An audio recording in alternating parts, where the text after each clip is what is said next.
Si quieres alcanzar el equilibrio entre tus finanzas, tus relaciones y tu bienestar, has llegado al lugar indicado. Bienvenido a Salud, Dinero y Amor con Romina Román y Marielena Vega. Amiga, ¿cómo estás? Gracias, Romina. También hace mucho frío por las noches, así que arroparnos ya tomándonos un café, amiga, y listas para comenzar esta emisión con mucha información que tiene que ver con nuestro día a día. Un abrazo a todos los jóvenes, todos los niños que regresaron a clases, que tengan, como bien lo dices, un buen cierre de este periodo escolar. Te regreso a los micrófonos, Romy. Gracias, María Elena, y no es por presumir, pero como siempre vamos a tener un programazo, así es que platícanos con quién vamos a iniciar. Estaremos platicando en unos momentos con Guillermo Rosales, el expresidente de la Asociación Mexicana de Distribuidores Automotrices. Las armadoras asiáticas siguen haciendo de las suyas. ¿Qué pasa y cómo afecta esto al sector formal? Aquí lo vamos a abordar. También le vamos a preguntar sobre los autos chocolates. Parece ser que hay un freno de esto y más. ¿Y cuál es el escenario para los trabajadores mexicanos durante este 2026 en un entorno económico complejo, sobre todo para las empresas? De esto le vamos a preguntar a Rafael Abante. Él es consultor, analista, experto en derecho laboral y fue subsecretario de la Secretaría del Trabajo y Previsión Social. La cuesta de enero viene compleja. Se habla que más del 50% de los mexicanos tenemos una deuda. ¿Cómo amortiguarla? ¿Cómo hacer que nuestras finanzas sanas sean viables en este inicio de año? Hoy lo vamos a platicar con una especialista en finanzas personales, Jessica Peña. Y si en este 2026 tienes en mente abrir un negocio y emprender, pero no sabes cómo o por dónde iniciar, de esto nos va a platicar Guadalupe Hernández. Ella es fundadora y directora de Hernández Castillo, Asesores Empresariales. Así es que ya lo escuchaste, información útil para ti, para tu bolsillo, para la toma de decisiones, muy buena música. Acompáñanos a lo largo de esta hora, de verdad que no te vas a arrepentir. Y sin más preámbulo, comenzamos.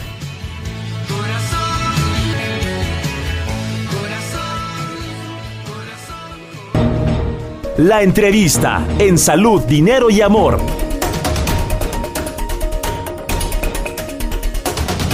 Ya amigos, seguimos aquí en Salud, Dinero y Amor por el Heraldo Radio, información laboral, porque es un año donde la revisión del TME con nuestro principal socio Estados Unidos y por supuesto también con Canadá está latente. Hay ajustes, hay cambios. Esto ayuda a la inversión, al empleo, por supuesto a los trabajadores. Para platicar del tema nos da muchísimo gusto saludar esta noche al abogado Rafael Abante, especialista en la materia y por supuesto hay que recordarlo, él fue ex subsecretario del Trabajo. Rafa, muy buenas noches, qué gusto saludarte. Buenas noches, qué gusto saludarlas. Un abrazo enorme a ustedes y a su auditorio. Gracias, Rafa. Oye, ¿cómo estás viendo este arranque del año? Un año que pues empezó con todo y con noticias desde Estados Unidos. Mira, la verdad es que sin duda tenemos un panorama muy complejo. El año que comienza nos trae retos muy significativos. Y yo comenzaría diciéndoles que en lo que se respecta al tema laboral, básicamente podríamos decir que vamos a tener un escenario de incertidumbre con altos costos operativos al empleo formal y estamos comenzando con un clarísimo estancamiento laboral. Esto no es alentador porque ante la necesidad y la presión tan importante que cualquier economía enfrenta en la generación de empleos, y como ya hemos platicado en el caso de México, necesitaríamos estar generando por lo menos 1 millón de empleos anuales, pues el panorama no es muy alentador. Claramente el factor más importante para que pudiéramos comenzar a remontar este estancamiento comienza por el crecimiento económico. Y las cifras nos indican que en 2025 crecimos el 0.3%, lo cual pues no nos da algún margen para suponer que cambien las condiciones para generar el empleo. La estimación de los expertos para 2026 es que al final del ejercicio estaremos creciendo alrededor del 1.3%.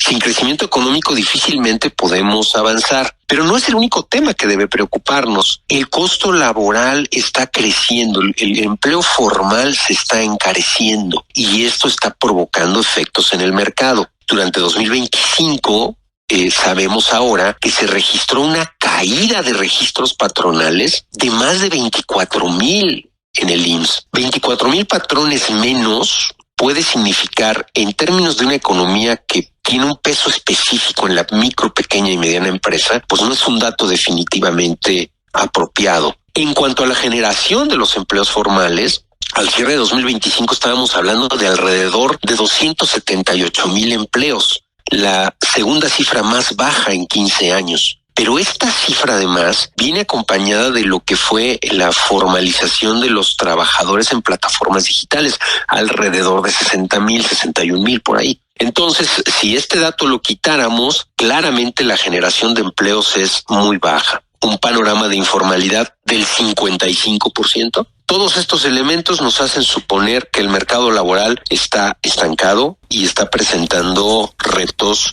muy importantes, ¿no? Rafa. Ahora, sí. Perdóname, muy buenas noches. Te saluda Romina Román. Muy feliz año, Rafa. Igualmente, Romina. Gracias. Se viene el aumento ya a partir de enero del 13% en el salario mínimo. Está prácticamente, ya es un hecho, la aprobación de la jornada laboral de 40 horas, lo que va a presionar mayormente a las empresas. Esperaríamos despidos importantes, una caída en el empleo en este año. Mira, los escenarios de expectativas que hacen algunos expertos respecto a la generación de empleos sí hablan de que por lo menos un 15% de las empresas están valorando disminuir sus plantillas laborales. El incremento que estamos viendo en la informalidad también nos hace pensar que sí estamos presenciando una migración de trabajadores formales a trabajadores informales, lo cual también resulta preocupante. Y por el otro lado, las nuevas presiones normativas van a seguir encareciendo el empleo formal, y en un escenario donde tenemos poco crecimiento económico, donde no tenemos un impulso sobre todo a las micro y pequeñas empresas, es muy probable que efectivamente tengamos más disminución en la generación de empleos. Mira, simplemente para darles una idea de la presión normativa tan grave e importante que tenemos, además de la jornada laboral, la disminución a las 40 horas semanales, que algunos estiman podría tener un incremento entre el 15 y el 30% en los costos operativos de las empresas, hay en el Congreso de la Unión una lista de iniciativas en materia laboral que claramente buscan mejores condiciones para los trabajadores, pero están planteándose en un momento poco oportuno y están generando una presión importante en las estimaciones del costo laboral de las empresas. Por ejemplo, se está planteando el aumento del aguinaldo, se está planteando el aumento de la prima de antigüedad, el aumento de la prima vacacional, el aumento de la prima de maternidad.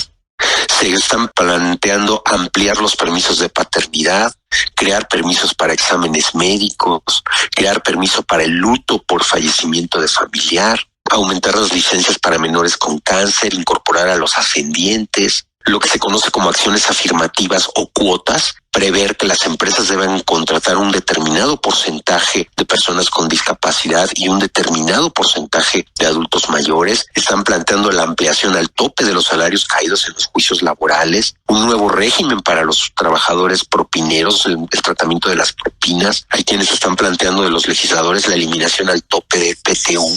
Es decir, todos estos elementos pues claramente generan una incertidumbre donde un inversionista difícilmente va a apostarle por el trabajo formal, y esto nos debe todavía encender más alertas, porque no debemos perder de vista que estamos en una transición importante en el mercado laboral, donde la automatización y la inteligencia artificial son factores muy relevantes para reconfigurar el funcionamiento operativo de las empresas. Oye, Rafa, pero que entonces, ¿qué se podría hacer para que verdaderamente estuviéramos avanzando en materia laboral?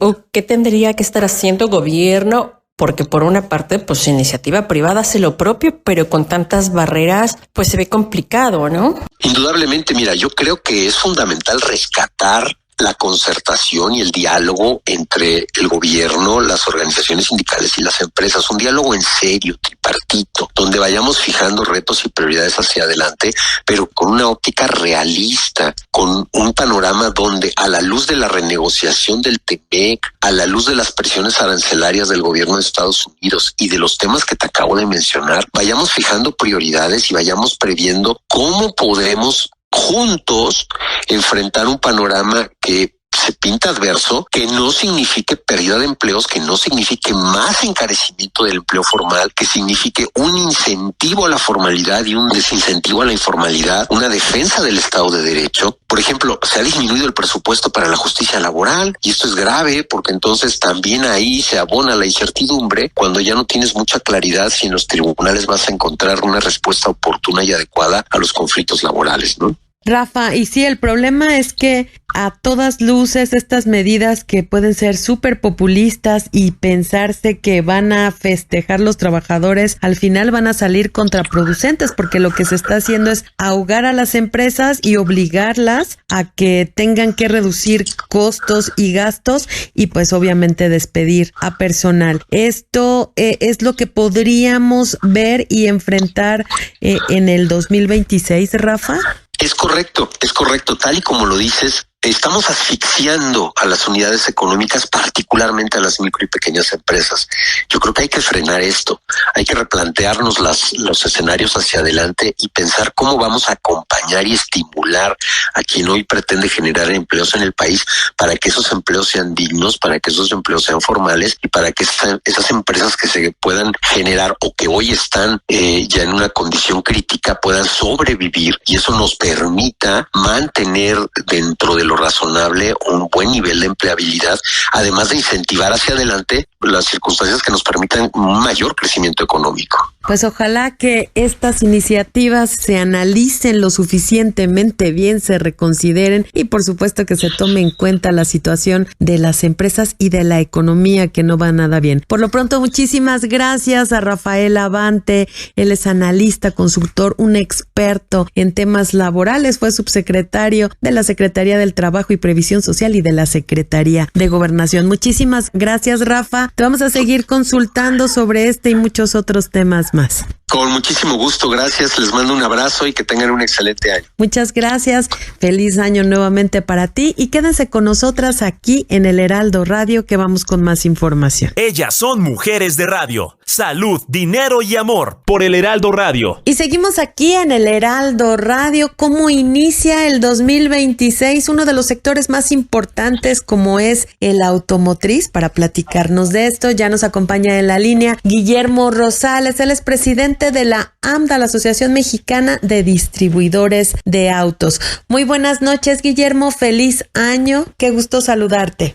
Estimada Romina, muy buenas noches. Feliz 2026 para ustedes, el equipo de producción y para todo el auditorio que le sigue noche a noche. Muchas gracias, Guillermo. Y platícanos cómo está el sector automotriz, cómo le pinta este 2026. Tuvimos un cierre del 2025 muy fuerte en lo que corresponde a la venta de vehículos ligeros. Cerramos con una venta total de 1,626,300 unidades y esto considerando tanto las incluidas en el reporte del INEGI como aquellas que no están participando, integrando información y que por diversas fuentes nosotros hemos recopilado pues los datos y llegamos a este gran total de 1,626,300 unidades que nos da un crecimiento del 5% en comparación con el 2024, lo cual también nos permitió establecer un récord de venta en vehículos ligeros, superando el dato récord anterior del 2016, que habíamos vendido 1,607,000 unidades. Esto genera varias aristas importantes de destacar. En primer término, que el incremento del 5% se da en un entorno muy complicado económicamente, en el que el PIB de México difícilmente habrá de avanzar al 0.5%, una incertidumbre muy fuerte con el entorno vinculado a la política estadounidense y por otro lado, pues con poca crecimiento en el empleo. Entonces, con todos estos antecedentes, consideramos que haber llegado a esta cifra es un dato positivo. Muy buenas noches, Guillermo. Te saluda Marilena Vega. Feliz año. Oye, ¿y cuáles serán los retos que enfrentará este sector automotriz en este 2026? Muchas felicidades también y un gusto saludarte. Gracias por tu atención, María Elena. El 2026 nos depara retos importantes. En el orden interno continuaremos en un escenario de estancamiento económico, alta incertidumbre para enfrentar la renegociación del TEMEC y en función de ello consideramos que el mercado puede avanzar 1% en lo que corresponde a vehículos ligeros. Esto ha llevado a que la fuerte competencia que observamos en México tiene como derivada pues una guerra de precios. La competencia es muy fuerte, lo vimos a lo largo de todo el 2025 y tanto los precios que no crecieron como la oferta crediticia que se mantuvo en terreno favorable, pues es lo que ha permitido que los consumidores vean una ventana de oportunidad para adquirir un vehículo y eso es lo que esperamos que continúe vigente en el 2026 y que nos permita avanzar mínimamente, pero todavía en terreno positivo. Por supuesto, esto tiene para la industria, en particular para los distribuidores, pues un reto mayúsculo porque hemos venido perdiendo rentabilidad a lo largo de los últimos meses y el escenario para el 2026 continúa en la misma ruta. Guillermo, y por supuesto está el tema con China. Hemos visto que aunque hay mayor aranceles, sí ha crecido de manera relevante la presencia en el sector automotriz de autos chinos en México. Hay muchísimos modelos. ¿Esto no hará ruido a Estados Unidos durante la revisión del TEMEC y que pueda imprimir mayores presiones a México? No tenemos fabricación de vehículos chinos en México y tampoco, por lo tanto, hay pues una capacidad de tener exportación de marcas chinas desde México hacia otros países. Lo que sí ha venido incrementando en los últimos 5 años es la presencia comercial en México de marcas chinas, que en el 2025 alcanzó el 15% de las ventas totales de vehículos ligeros. En diciembre se aprobó una modificación para incrementar los aranceles a las importaciones de una gran lista de productos, incluidos los vehículos, que pasan de un 20% de arancel a el 50% para los vehículos que sean importados desde países con los que no tenemos acuerdo comercial, entre los que se encuentra principalmente China e India. No son los únicos, pero sí los más importantes en términos de volumen, y también con la consideración que estas importaciones sean hechas por empresas que no tienen producción en México. Eso es muy importante porque hay empresas tradicionales, es decir, no chinas, que tienen producción en México, muy importante, pero que también están trayendo vehículos armados en China o en India o en Tailandia, en Malasia, y en función de los estímulos a la producción en el país, tienen hasta un 10% del volumen producido en México en el año anterior para poderlo importar sin pagar aranceles. Entonces es un escenario complejo que creo que en el primer semestre no habremos de resentirlo mayormente, dado que la mayor parte de las empresas chinas se proveyeron de inventario suficiente, pero a lo largo del segundo semestre seguramente habremos de ver incremento de precios en estas marcas.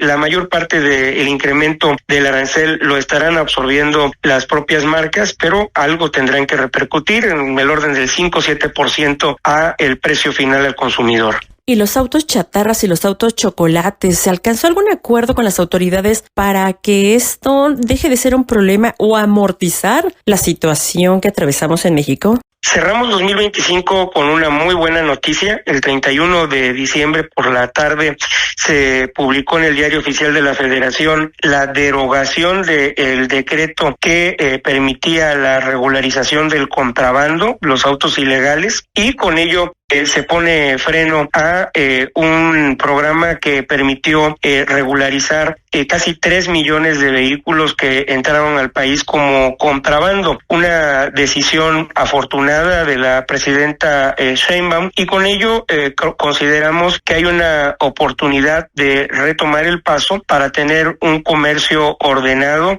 en la importación de vehículos usados, que ha permanecido vigente, claro, disminuida por esta oportunidad de no cumplir con los requisitos formales de la importación, hacerlo mediante el contrabando, pero ahora se da la puerta para que quien quiera comprar un vehículo usado en Estados Unidos pueda hacerlo, pero cumpliendo con el procedimiento aduanero y, por supuesto, haciendo el pago de los impuestos correspondientes. Esto nos deja entonces como estábamos antes de la orden que dio el presidente López Obrador.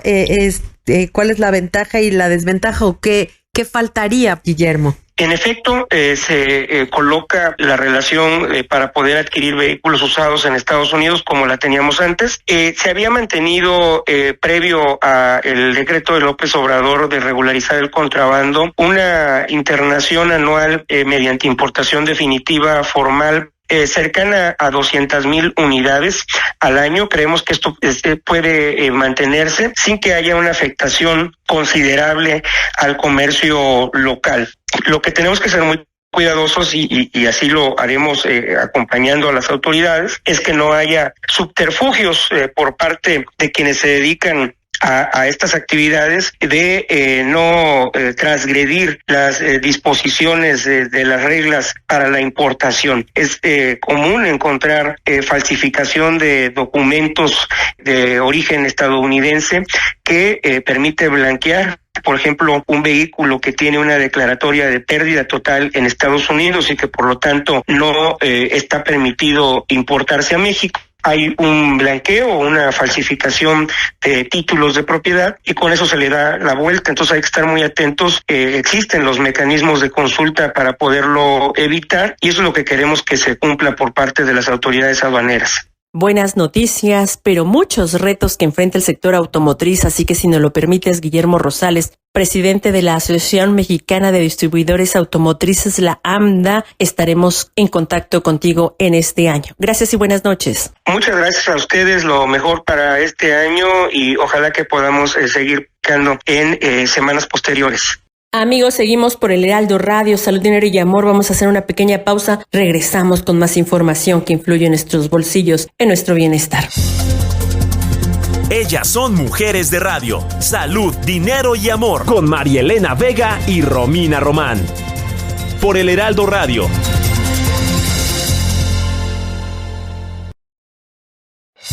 Las finanzas, los negocios y la economía que influyen en tu día a día. Bienestar en tu bolsillo. Ya nos conocen, somos Marielena Vega y Romina Román. Romina Román y Marielena Vega somos Salud, Dinero y Amor.